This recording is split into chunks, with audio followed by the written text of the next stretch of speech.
protest over a raid of the home of a former COVID-19 data scientist who has said she was ousted this year for refusing to censor the state's coronavirus data. The Tampa Bay Times reports that Ron Filipkovsky, who was appointed by Governor Ron DeSantis, quit his post yesterday after reading the search warrant affidavit for the seizure of Rebekah Jones' computers and phones. Jones says she was fired from her job at the Department of Health in May after making her accusations and has since maintained her own database independently tracking the spread of the virus. Jones posted a short video showing agents entering her home with guns drawn. Florida Department of Law Enforcement has said they entered the home in accordance with normal protocols, and at no time were weapons pointed at anyone in the home. In his resignation letter, Filipkovsky wrote, "The recent events regarding public access to truthful data on the pandemic and the specific treatment of Rebekah Jones has made the issue a legal one rather than just medical." He goes on to say, "I have been increasingly alarmed by the governor's response to the COVID-19 pandemic." He added, "I believe the policy of this state towards COVID is reckless and irresponsible." The Tampa Bay Times notes that Filipkovsky has worked with the anti-Trump Lincoln Project to support President-elect Joe Biden and has appeared in a video by the Center for American Progress Action Fund opposing Trump's re-election.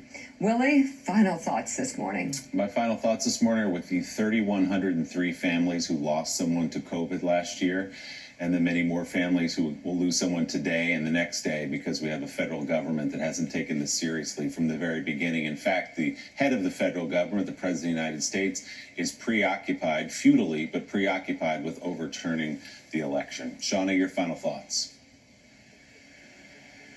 I think it's interesting as we talk about Times Person of the Year that two people, yes, Joe Biden, Donald Trump, that makes sense, but healthcare workers and the Black Lives Matter movement or the racial justice movement, the fact that we are highlighting both of these things, and a lot of those healthcare workers are minorities who do these jobs, who go to work every day. I'm glad they're raising both those up, even if this is a little bit of a stunt, and Times Person of the Year is a little bit of a stunt, but highlighting the people who are trying to keep this country running and trying to make this country better and more equal is a worthwhile goal. So I give that up to Time. Caddy, final thought? 100%. Yeah, I'm with the healthcare workers. I interviewed a nurse yesterday who said she cries on her way to work in Iowa. She cries on her way home from work in Iowa. And she does it so that when she's at work, she can be fully focused on the job that she's doing. There isn't a better group of people who deserve this at the moment. And finally, Mike Barnicle.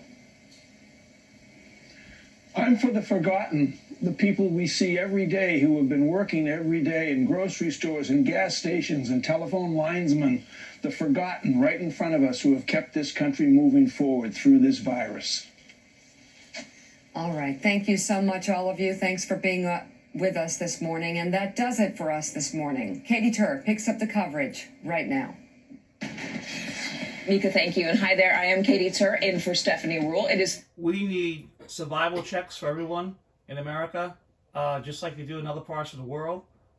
Stimulus check, survival checks, so people can keep their homes, feed themselves, etc., etc. That's what we need right now.